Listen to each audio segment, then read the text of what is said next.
I'm Greg Rocco from MIT Lincoln Laboratory. I'm editor of OpenVPX, among other things. I'm active in SOSA, host, and the Video Standards organization. And I'd like to start by thanking my sponsors.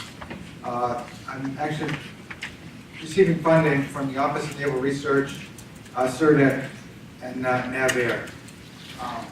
So that I'm thankful for them for allowing me to keep doing this work. So what I'm going to do is I'm going to review some of the highlights, some of the changes that we've made in OpenVPX with the release that just came out in 2017. And then I'll go through the relationship of OpenVPX with some of the other standards you've been hearing about. And then I'll talk about one of the favorite topics is interoperability versus user-defined things. All right, so just as a reminder, OpenVPX and the associated standards are specifying the interface between a plugin module, shown here, and the card cage or chassis and backplane. So that's what we're focusing on with OpenVPX. OpenVPX is more the electrical side, and there's other standards like VITA 48 doing things like mechanical interface. With the 2017 release, what we did was the initial version of OpenVPX that we had out in 2010, 2012 focused on processing. We were focused on processing systems. What we've done with the 2017 version is we've added support for RF modules and data conversion subsystems. And a big part of that, which some have already mentioned, was adding radial clocks to allow distributed timing to be distributed within the chassis very accurately or within the backplane. And then we've also added a lot more support for blind-mate optical and coax connectors, all to help with front-end data acquisition systems. OpenVPX Profiles. This is a quick review. Slot profiles, which you've heard a lot about, specify the pins associated with backplane slot, and then the pins associated with the plug-in module, and then the assigned ports to those pins. Like we'll talk about a control plane port for controlling the board. And then the backplane profiles specify which slot profiles are present at each slot, and then the topology of how those slot profiles are interconnected.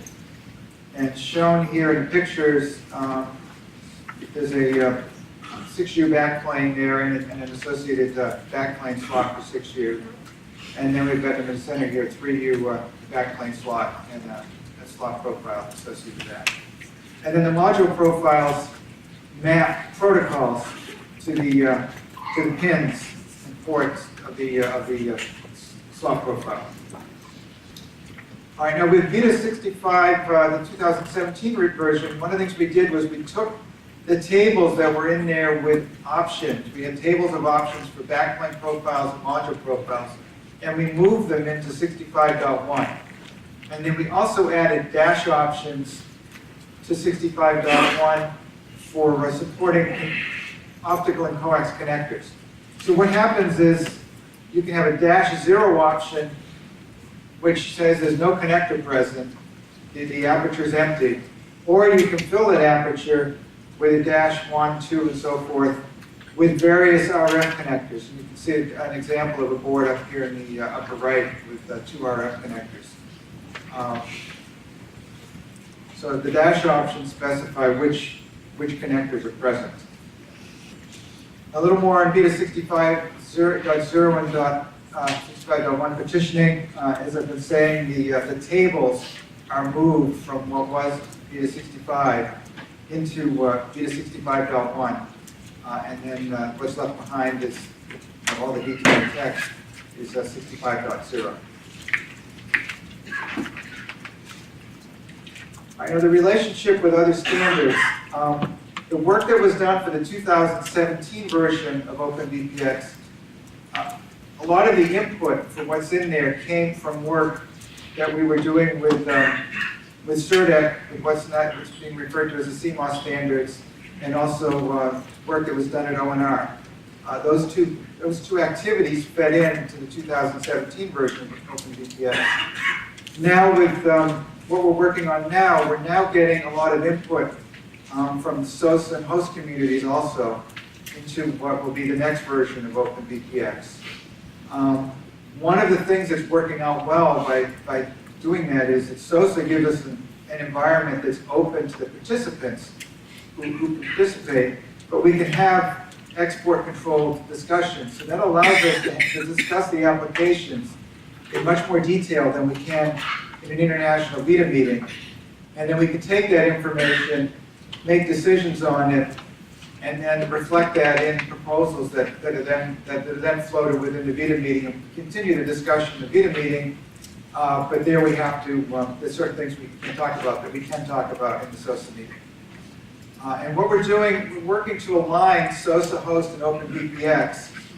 And kind of the vision is that SOSA, the slot profiles that are in SOSA and in host will end up being a subset of what's in OpenVPX. So they'll point out, if you're adhering to SOSA, these are the slot profiles that you use within OpenVPX. And OpenVPX will have more slot profiles than what SOSA and host have. Now, interoperability and dealing with user-defined pins. When we first started out with OpenVPX, we couldn't agree on things like with the SBC, where to put the SATA and USB pins and those sorts of things. It was too high a bar for all. At the time, when we first came out with OpenVPX, I was working for Mercury, and so I was one of the competitors in the room. And just everybody had their own boards, and trying to get everybody to agree on, okay, this is where we're going to put the USB, this is where we're going to put the SATA, just wouldn't fly. So we gave up on it, and we focused on kind of the lower lying fruit, which is to figure out the control plane and the data plane. And so we made a lot of progress, and that was real important. But that doesn't completely solve the interoperability problem. So there's some strategies here for dealing with user-defined pins. One of them, obviously, is don't use them. But then you're sitting there with a bunch of pins that you'd really like to use, but you can't use them. And then another is to use rear transition modules to connect from the rear. The problem is that deployed systems, frequently, that's not practical. If the rear transition module is taking up too much room, there's not room for it. And then another is to have cable assemblies. You can have a cable assembly in the back, coming in, and then you can change that when you change out the plug-in module. But the vision is to be able to take plug-in modules from multiple suppliers and have a hole on a platform and not have to change the backplane at all. And in order to realize that vision, there can't be user-defined pins that are used. And so going forward, we're trying to greatly reduce the number of user-defined pins.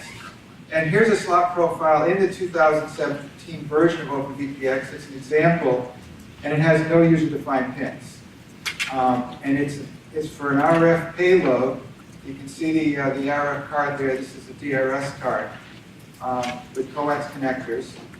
And then the other thing that's going on is, gee, it would be nice to be able to take my chassis and be able to change the number of SBCs versus the number of RF cards that I'm using. An SBC, the term's being used loosely here. It's compute-intensive SBCs, or think something like an FPGA board that's compute-intensive. It doesn't need the P2. So as was commented on earlier, you leave the P2 off, and then you can plug it into the same slot. So we're now starting to advertise this slot profile as use this for compute-intensive SBCs, and then that's the way we'll be able to configure systems more versatilely. And change without having to actually change the backplane. And then I'll be showing some stuff that we're doing for IO-intensive SBCs, where you have the traditional things like storage interfaces and USB and so forth. So here's the more traditional SBC slot profiles. So the one at the top is one that's been in the standard for a long time, and all that white space is user-defined pins, which the manufacturers, suppliers are all using. For the most part, they're using them differently because it was not standardized. What we're working on going forward is this slot profile down bottom, which takes the user-defined pins and defines them. And the other thing that's going on in that bottom slot profile is we're planning on using an XMC to be able to customize it. Because on many platforms, it was mentioned, one of the problems is, how do you get this new stuff into legacy platforms? You've got to deal with the legacy platforms. So there's got to be stuff that's specific for legacy platforms, and one of the ways to solve that problem is to have an XMC that's platform specific, that takes care of the interfaces to that platform. And then you take the latest off-the-shelf SBC, you put that XMC on it, and now you've got the slot profile on the bottom that includes the XMC that's customizing it. And I think, if I remember what, no, in a couple slides I'll get there. We'll talk about that a little bit more. So here's one of the backplanes that's in the OpenVPX spec. This is actually the CMOS backplane. And here's a picture of the backplane. And this does have a whole bunch of slot profiles already that have no user-defined pins. If you look up here, these two slots and the two slots over here are all the same. And these are those RF payload. And so once you have a compute-intensive board, computational board, it can go into the same slot as well as an RF slot, so you can figure things on the fly. And then there are still some of the older slot profiles to handle off-the-shelf boards that currently exist that have bunches of user-defined pins. Here's a radial clock slot profile. The one on the left is what's currently in the spec. The one on the right is the one that we're currently debating and is proposed to go into the next version. And you can notice that they're pretty close, but one of the things that happens is all the user-defined pins go away with the version on the right. And then back to the 3U SBC slot profiles. So here's two that are proposed to go in. The one on the right is what I showed you earlier. The one on the left is really the same as the one on the right if you're using an XMC implementation and the XMC is not populated. So the vision is that a cost supplier will supply the slot profile on the left for commercial SBC, and then a prime will take that board from a cost supplier, stick on a custom XMC for the particular platform or system that they're going into, marry the two together, and then meet the slot profile on the right. All right, so in summary, we talked about things that are new in the 2017 version of VITA 65.0 and 6.1.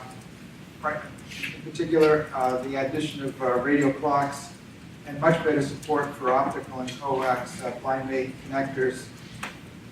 What was NCVITA 65 in the 2012 version became 65.0 with the tables moved into 65.1. And the SOS and host communities are being used to get input for the next revision of the OpenVPX standards. And then obviously user-defined pins can inhibit interoperability.